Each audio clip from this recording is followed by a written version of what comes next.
Hello friend. तो चलिए आज के इस वीडियो में हम पढ़ेंगे क्लास 11th हिस्ट्री बुक का चैप्टर 2। चैप्टर 2 का नाम है लेखन कला और शहरी जीवन, राइटिंग एंड सिटी लाइफ। इसके पहले का फर्स्ट चैप्टर मैंने अपलोड कर दिया है। आपको क्या करना है कि ये चैप्टर नोट्स बनाने से पहले बुक ज़रूर पढ़नी है, क्योंकि इसमें सारे मैं लेंदी लैंग्वेज में नहीं लिखती हूँ, सारे की पॉइंट होते हैं और बिना आपको पूरी जो थ्योरी होती है इसकी, पूरे जो लेसन होते हैं, बिना वो पढ़े ये नहीं समझ में आएगा। और वैसे भी बुक पढ़ना इम्पॉर्टेंट है। तो चलिए स्टार्ट करते हैं। शहरी जीवन की शुरुआत मेसोपोटामिया सभ्यता से हुई। इसमें हम मेसोपोटामिया सभ्यता के बारे में पढ़ेंगे जो इम्पॉर्टेंट है। इसमें शहर है और भाषा। तो मेसोपोटामिया के दक्षिणी भाग में सुमेर थे, अक्कद, बेबीलोनिया। उसके बाद उत्तर में थे असीरिया। सुमेर की भाषा थी सुमेरियन या सुमेरी। मेसोपोटामिया की सबसे प्राचीनतम भाषा कौन सी थी? सुमेरियन। उसके बाद अक्कद में अक्कदी भाषा थी। बेबीलोनिया जो 2000 ईसा पूर्व के बाद आया, उसमें अक्कदी भाषा थी। सबसे लंबे समय तक प्रचलन में यही भाषा थी। देखिए क्वेश्चन पूछ सकता है कि मेसोपोटामिया की सबसे प्राचीनतम भाषा, तो सुमेरियन, और सबसे लंबे तक प्रचलित भाषा अक्कदी। ये 322 ईसा पूर्व तक प्रचलन में रही थी। फिर सीरिया ये 1100 असीरिया ये 1100 ईसा पूर्व तक रही। उसके बाद मेसोपोटामिया क्या है? फराज व दजला नदियों के बीच में स्थित है। इराक गणराज्य का हिस्सा है आजकल मेसोपोटामिया, जो आज है वो इराक गणराज्य में स्थित है। इसकी सभ्यता अपनी संपन्नता, शहरी जीवन, विशाल व समृद्ध साहित्य, गणित व खगोल विद्या के लिए प्रसिद्ध है। मेसोपोटामिया यूनानी भाषा के शब्द से मिलकर बना है, मेसोस और पोटेमोस। मेसोस का अर्थ होता है मध्य, पोटेमोस का अर्थ होता है नदी। मेसोपोटामिया का उत्खनन 1840 ईस्वी में प्रारंभ हुआ था। इसमें प्राप्त स्रोत थे इमारतें, मूर्तियाँ, आभूषण, कब्र, औजार, मुद्रा, लिखित दस्तावेज। इन्हीं सब की वजह से मेसोपोटामिया की सभ्यता की जानकारी प्राप्त हुई थी। मेसोपोटामिया उत्खनन को समर्पित उत्खनन माना जाता है, क्योंकि बहुत लंबे समय तक खुदाई का काम चला था और सबसे ज़्यादा लंबे समय तक चली थी ओरुक और मारी में। यूरोप वासियों के लिए मेसोपोटामिया महत्वपूर्ण है, क्योंकि बाइबल के प्रथम भाग ओल्ड टेस्टामेंट में इसका उल्लेख है। इसमें बुक ऑफ जेनेसिस है, जिसमें सिमार का उल्लेख है। सिमार मतलब, सिमार क्या है? सुमेर ईंटों से बने शहरों की भूमि है।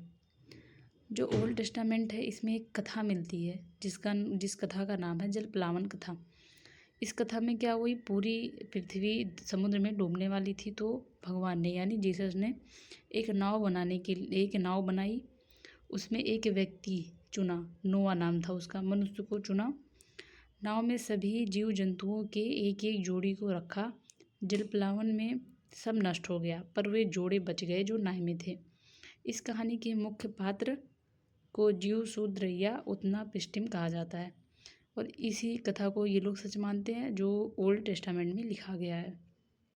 मेसोपोटामिया का भूगोल 7000 से 6000 ईसा पूर्व के बीच इसमें खेती शुरू हुई थी, याद रखिएगा ये चीज़। अब देखिए मेसोपोटामिया यानी इसके नॉर्थ, साउथ, ईस्ट और वेस्ट साइड में। तो नॉर्थ साइड में ऊंची भूमि थी, स्टेपी घास मैदान और पशुपालन था। पूर्व साइड में पूरे हरे भरे ऊंचे नीचे मैदाने हैं, स्वच्छ झरने, जंगली फूल और अच्छी वर्षा थी। साउथ साइड में क्या था? रेगिस्तान था। यहाँ सबसे पहले लेखन प्रणाली व नगर का विकास हुआ। पश्चिम में नहीं है, देखिए उत्तर से लेकर दक्षिण तक, यानी पश्चिमी भाग से उत्तर से लेकर दक्षिण तक दजला हुआ फरात नदियाँ उत्तरी पहाड़ी से निकलकर बारीक उपजाऊ मिट्टी लाती हैं। फरात नदी रेगिस्तान में प्रवेश करने के बाद कई धाराओं में बंटकर बहने लगती है। ये धाराएं सिंचाई की नहरों में काम आती हैं। कृषि का सर्वाधिक उत्पादन दक्षिणी क्षेत्र में ही हुआ था। शहरीकरण का महत्व पहला है खाद्य उत्पादन के अलावा आर्थिक गतिविधियाँ। अर्थव्यवस्था में आर्थिक गतिविधियाँ बढ़ी तो जनसंख्या घनत्व भी बढ़ी, जिससे कस्बे बसे, सेवा व कार्य का विभाजन हुआ, आत्मनिर्भरता घटेगी और इससे गांव पर निर्भरता बढ़ेगी। गांव की निर्भरता शहरों पर व शहरों की निर्भरता गांव पर बढ़ेगी। इसके बाद शहरीकरण को बढ़ावा मिलेगा। अब दूसरा है श्रम विभाजन या वार्का शीर्ष। कोई एक कार्य करने में कई सारे व्यक्तियों का योगदान होता है, उसे श्रम विभाजन कहते हैं। शहरी जीवन की विशेषता है वारकाशीर्ष सफ़ेद संगमरमर की मूर्ति है, उरक नगर में मिली है। इस मूर्ति की आंखों में नीले लाजवर्द तथा सफ़ेद सीपी है। भौहें काले डामर से बनाई गई हैं। श्रम विभाजन का उदाहरण है। जो वारकाशीर्ष है वो श्रम विभाजन का उदाहरण है। बहुत सारे लोगों ने मिलकर इस मूर्ति का निर्माण किया था। फिर नेक्स्ट है संगठित व्यापार एवं भंडार। शहरों से वस्तुओं को गांव में और गांव से शहर में भेजना, इसे व्यापार कहते थे। इसे व्यापार ही कहते हैं, अभी भी कहते हैं। जब वो वस्तु मात्रा से अधिक आ जाती है तो उसका भंडार करना पड़ता है। जब गांव व शहरों के बीच व्यापार होगा तो उसका हिसाब भी करना पड़ता था। इसीलिए मेसोपोटामिया में लेखन कला का विकास हुआ। माल के आवाजाही। आवा मतलब होता है आयात और जाही मतलब होता है निर्यात। खाद्य पदार्थ, कपड़े, इनका निर्यात होता था। आयात होता था रंगीन पत्थर, धातु, कांसा, तांबा, टिन, सोना, चांदी, लकड़ी। खनिज संसाधन का अभाव था, इसी वजह से ये सब चीज़ें आयात की जाती थी। फिर है परिवहन व्यवस्था। शहरी विकास के लिए महत्वपूर्ण थे। भारवाही पशुओं की पीठ पर रखकर बैलगाड़ी में डालकर शहरों में अनाज या काठ कोयला। सबसे सस्ता तरीका था जलमार्ग, यानी ये आयात और निर्यात करने के साधन थे। लेकिन जो बैलगाड़ी हो गई या फिर किसी जानवर की पीठ पर लाद कर ले जाना, ये कठिन थे। इसमें ज़्यादा समय लगता था, पशुओं को आराम करने के लिए समय चाहिए होता था और उनके अनाज की भी व्यवस्था की जाती थी। इसलिए सबसे सस्ता मार्ग था जलमार्ग, जिसमें पैसा भी नहीं लगता था। इसके बाद पुराने मेसोपोटामिया की नहरें और प्राकृतिक जलधाराएं माल परिवहन का साधन थी। लेखन कला का विकास। प्रथम लिखित दस्तावेज पट्टिका थी जो मेसोपोटामिया में 3200 ईसा पूर्व शुरू की गई। इसमें चित्र व संख्याएं लिखी हुई मिली हैं। एक पट्टिका उरक नगर में मिली है जो मंदिर में मिली है। एक सूची मिली जिसमें 5000 चिन्ह बनाए गए हैं। लेखक कला मतलब उच्चारित ध्वनि, जिसे हम दृश्य संकेत चिन्हों के माध्यम से प्रदर्शित करते हैं।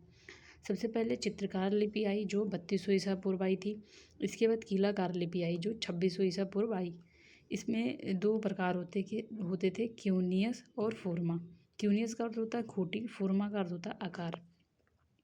इसके बाद लेखन प्रणाली, यह पट्टिकाओं के ऊपर किया जाता था। लिखने का कार्य लिपिक करते थे। इसमें क्या होता था कि चिकनी मिट्टी को गीला करके गूथा जाता था। उसके बाद उसे थापना मतलब कि उसको एक समतल आकार दिया जाता था बुक के शेप का। उसके बाद चतुष्कोणीय आकृति देते थे। सतह को चिकना करके उस पर सरकंडे की तीखी नोक से लिखा जाता था। फिर उसे सुखाया जाता था। सूखने के बाद आकृति कठोर हो जाती थी। अगर एक बार वो सूख गया तो दूसरा अक्षर उस पर नहीं लिख सकते थे। अब इसकी साक्षरता क्या थी? चिन्ह सैकड़ों की संख्या में थे क्योंकि लोग कम पढ़े लिखे थे। लेखन का प्रयोग, महाकाव्य लेखन में, व्यापारिक सौदे में, गणितीय अभ्यास में।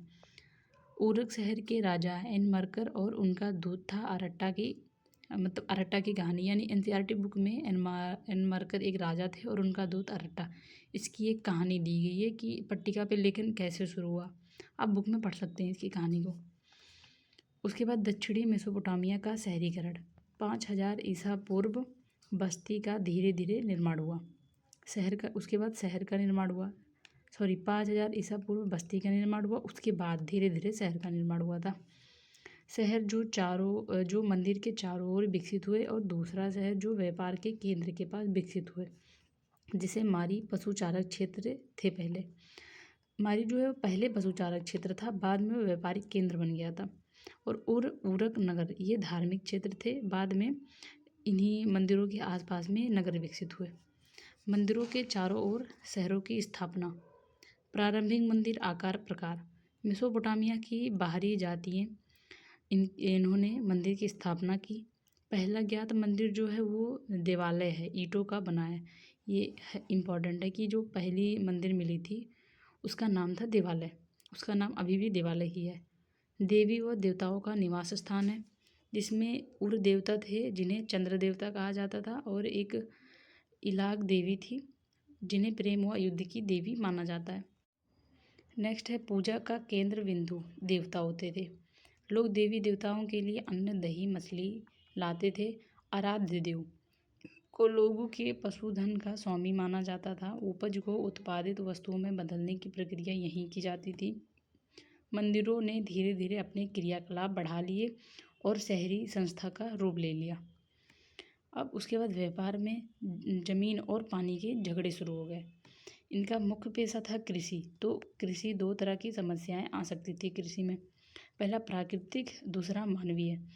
मानवीय में क्या होते थे, अलग अलग प्रकार के दल समुदाय बने, कुछ क्षेत्रों पर अधिकार हुआ, पानी का बंटवारा हुआ और झगड़ा शुरू हो गया। विजेता ने अन्य समुदाय को गुलाम बना लिया। प्राकृतिक में फरात नदी में बाढ़ आने पर सारी फसल डूब जाती थी और फरात नदी की धारा बदलने पर सूखे की स्थिति आ जाती थी। जमीन पानी के झगड़े से कोई एक समुदाय शक्तिशाली हो जाता था। कीमती भेंट देवताओं को अर्पित करना। कीमती भेंट होते थे वो मंदिरों में समुदाय का मुखिया होता था, यानी जो कीमती भेंट होते थे उसे मंदिरों में भेंट किया जाता था और प्रमुख थे इसमें समुदाय का मुखिया। फिर मुखिया ने जो नगर थे उनकी वृद्धि करने की सोची। गुलाम व स्थानीय नागरिक बसे, इनको मुखिया का कार्य करना पड़ा। शासक को दल की आवश्यकता पड़ी जिससे अपने निवास के आसपास कृषकों के निवास को बढ़ाया। जो ये कृषक होते थे ये सेना का भी काम करते थे। यह एक व्यवस्था का रूप ले रही थी और यह शहरी संस्था का संकेत है, यानी इसके बाद ही शहरी संस्था का निर्माण होना शुरू हो गया था। उरक का विस्तार। उरक नगर की चार दीवारी पहले ही बना दी गई थी। 4200 ईसा पूर्व प्रारंभिक बस्ती के साक्ष्य मिले हैं। 3000 ईसा पूर्व उरक नगर वो 250 हेक्टेयर यानी 250 हेक्टेयर में फैला था। 2800 ईसा पूर्व में उरक नगर 400 हेक्टेयर में हो गया। 400 ईसा पूर्व उरक अस्तित्व में आई थी। स्टेल क्या है? स्टेल पत्थर के शिलापट्ट होते थे और अभिलेख उत्तीर्ण किए जाते थे इन पर। अब नेक्स्ट है शहरी जीवन। शहरी जीवन कैसा होता था? इसमें एक उच्च वर्ग व निम्न वर्ग में बटा था, यानी जो शहरी जीवन था इनका, इनके जो समाज थे उच्च वर्ग और निम्न वर्ग में बटे थे। यहाँ से कब्र प्राप्त हुई है। हमें ये पता कैसे चलेगा कि उच्च वर्ग और निम्न वर्ग में बटे थे? तो इनके कब्र से, जो कब्र होते थे वो दो प्रकार के होते थे। एक जो होता था मतलब एक राजाओं के जैसे बनते थे और उनमें आभूषण मिले हैं जिससे पता होता है कि वो उच्च वर्ग के लोगों के थे। दूसरा कब्र है वो साधारण कब्र है जिससे पता चलता है कि वो निम्न वर्ग के कब्र थे। फिर एकल परिवार, एक पुरुष, उसकी पत्नी व उसके बच्चे रहते थे। विवाह प्रक्रिया, विवाह बहुत ज़्यादा महत्वपूर्ण रहती थी इनके लिए, जिसमें वर वधू की इच्छा पूछी जाती थी। वधू के माता पिता की सहमति से वर पक्ष वधू पक्ष को भेंट प्रदान करता था।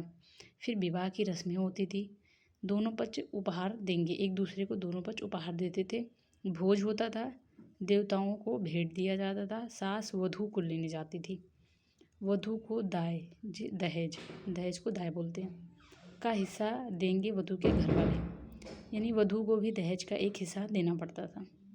फिर पिता का घर, जिसे लड़कियों को केवल दहेज का जो थोड़ा सा हिस्सा होता था वही दिया जाता था। बाकी पिता का जो घर होता था, पशुधन, खेत, जो भी उनके धन संपत्ति होती थी वो पुत्रों के होते थे। फिर नगर में, ये तो था समाज, ये है नगर। नगर नियोजन का अभाव। उर, जो मेसोपोटामिया का नगर है, उर नगर की सबसे पहली खुदाई हुई। टेढ़ी मेढ़ी व सकरी गलियां, कूड़े कचरे का ढेर मिला था। घरों की देहली को ऊपर उठाया गया है। असमान भूखंड, घर के अंदर जल निकासी का अभाव था। ये जो इनके नालियाँ होती थी उसकी पानी बाहर नहीं जा पाती थी क्योंकि इनके छत थे वो अंदर की तरफ ढाल थे। नालियाँ घरों के अंदर थी क्योंकि छत की ढलान घर के अंदर है। घरों में रोशनी खिड़की से नहीं आते थे, खिड़की बनाई ही नहीं जाती थी, दरवाजे से आती थी। खिड़की क्यों नहीं बनाई जाती थी? शायद हो सकता है अपनी गोपनीयता को बनाए रखने के लिए। यहाँ पर शकुन और अपशकुन, जो शगुन अपशकुन होता है, संबंधित बातें पट्टिकाओं पर लिखी हुई मिली हैं। फिर है कब्रिस्तान। उर में नगरवासियों के लिए कब्रिस्तान था जिसमें शासक व जनसाधारण की समाधियाँ पाई गई। कुछ लोग साधारण घरों के फर्शों के नीचे भी दफनाए गए थे। अब नेक्स्ट आता है व्यापारिक नगर मारी। एक पशुचारक क्षेत्र था। 2000 ईसा पूर्व से यहाँ शहरीकरण की प्रक्रिया शुरू हुई। मारी नगर फरात नदी पर स्थित है। इसके निवासी थे किसान और पशुपालक। पशुपालक में पशु मांस, गोबर खाद, चमड़ा उत्पाद, ये इन सब का निर्यात करते थे और बदले में अनाज लेते थे। मारी के निवासी थे खाना बदोश लोग, पहले अक्की, उसके बाद एमोराइट। एमोराइट मारी के राजा एमोराइट समुदाय के थे। उसके बाद असीरियाई लोग, उसके बाद आर्मेनियन आए। अब ये अकद्दी, एमोराइट, अमीरियाई, आर्मीनियन जाति मेसोपोटामिया में सर्वप्रथम पशुचारण के लिए आते थे। यानी ये जो है ये खाना बदोश लोग थे, यहाँ के मूल निवासी नहीं थे। ये किसानों के यहाँ फसल काटने का काम भी करते थे। ये भाड़े के सैनिक भी थे। अब इन जातियों की समृद्धि बढ़ गई थी। कुछ जातियों ने शासन का प्रयत्न भी किया और राजा बनने के प्रयत्न में एमोराइट जाति ने सफलता हासिल की। एमोराइट जाति अपने राजा के पद को स्थायी करने के लिए मूल जातियों से अलग पहनावा करते थे। मेसोपोटामिया के धर्म को मानना शुरू कर दिया और स्टेपी क्षेत्र के देवता डेकन का मारी के अंदर मंदिर बनवाया। यानी ये जो जितनी भी ये जो जातियाँ थी ये बाहर से आए हुए थे और आके यहीं बस गए और यहाँ के मूल निवासियों पर शासन करने लगे थे। अब इसके बाद है जिमरीलिम का मारी स्थित राजमहल। ये एक राजमहल है, इसकी कहानी भी एनसीईआरटी में दी गई है। यह 2.4 हेक्टेयर के क्षेत्र में बसा था। 260 कमरे थे। सिर्फ एक प्रवेश द्वार था उत्तर की ओर बना हुआ। एक महल है जिसमें 260 कमरे थे और एक ही प्रवेश द्वार था। मारी एक व्यापारिक स्थल, आयात निर्यात और व्यापार कर। इसमें आयात खाद्य संसाधन और खनिज संसाधन का किया जाता था। निर्यात पशु और उत्पाद का किया जाता था। व्यापारिक कर 10% थे। मेसोपोटामिया संस्कृति में शहरों का महत्व अत्यधिक महत्व है। मेसोपोटामिया के लोगों को अपने नगरों पर गर्व था। इस बात का साक्ष्य महाकाव्य में मिला है। गिलगेमिस ने लिखा, जिसमें 12 पट्टिकाओं पर लिखा हुआ है। गिलगेमिस ने एनमरकर के कुछ समय बाद उरक पर शासन किया। मेसोपोटामिया की देन, मतलब मेसोपोटामिया की देन क्या क्या थी। सबसे पहले थी लेखन कला, जिसमें गणित, कालगणना और पुस्तकालय थी। गणित में गुणा भाग की सारणियाँ मिली हैं। वर्ग, वर्गमूल, चक्रवृद्धि ब्याज, 2 का वर्गमूल भी निकाला हुआ मिला है। ये 1800 ईसा पूर्व पहले की पट्टिकाएँ हैं। कालगणना में एक वर्ष के अंदर 12 महीने होंगे। एक महीना 4 हफ्ते का होगा। एक दिन 24 घंटे का होगा। 1 घंटा 60 मिनट का होगा। इन सब के साक्ष्य मिले हैं। इन सब का प्रयोग सर्वप्रथम मेसोपोटामिया में हुआ। सूर्य ग्रहण और चंद्र ग्रहण का प्रयोग भी सबसे पहले मेसोपोटामिया में ही हुआ था। पुस्तकालय, मारी के अंदर एमोराइट वंश के शासन को हटाकर असीरियाई ने कब्जा किया। इसके जो अंतिम शासक थे अशुरवनिपाल, इसकी राजधानी थी निन्वे। यहाँ एक पुस्तकालय स्थापित किया। सारी पट्टिकाएँ इकट्ठी की गई। उन पट्टिकाओं पर लेखन का नाम व काल भी लिखा हुआ मिला है। दक्षिण कछार का शूरवीर नेबोनिडस स्वतंत्र बेबीलोन का अंतिम शासक था। उसने अक्कद के राजा सारगोन की खंडित मूर्ति का पुनः निर्माण कराया। तो दूसरा चैप्टर भी ख़त्म हो गया है। मैं आपको पूरे नोट्स स्टार्टिंग से दिखा देती हूँ। मैं एक बार फिर बता दे रही हूँ, नोट्स बनाने से पहले आप जो लेसन है बुक से ज़रूर पढ़िएगा। अगर आपको मेरे वीडियो नोट्स अच्छे लगते हैं तो चैनल को सब्सक्राइब कर दीजिए,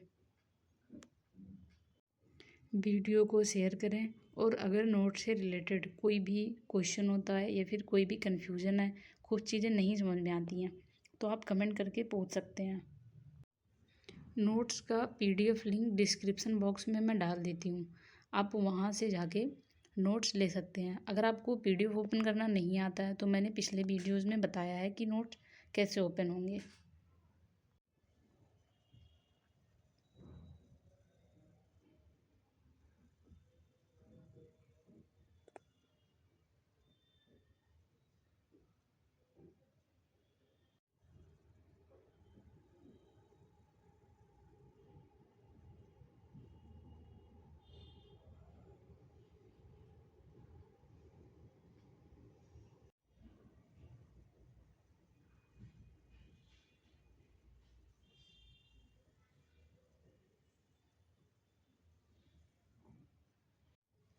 इसके आगे के चैप्टर मैं जल्दी ही अपलोड कर दूँगी।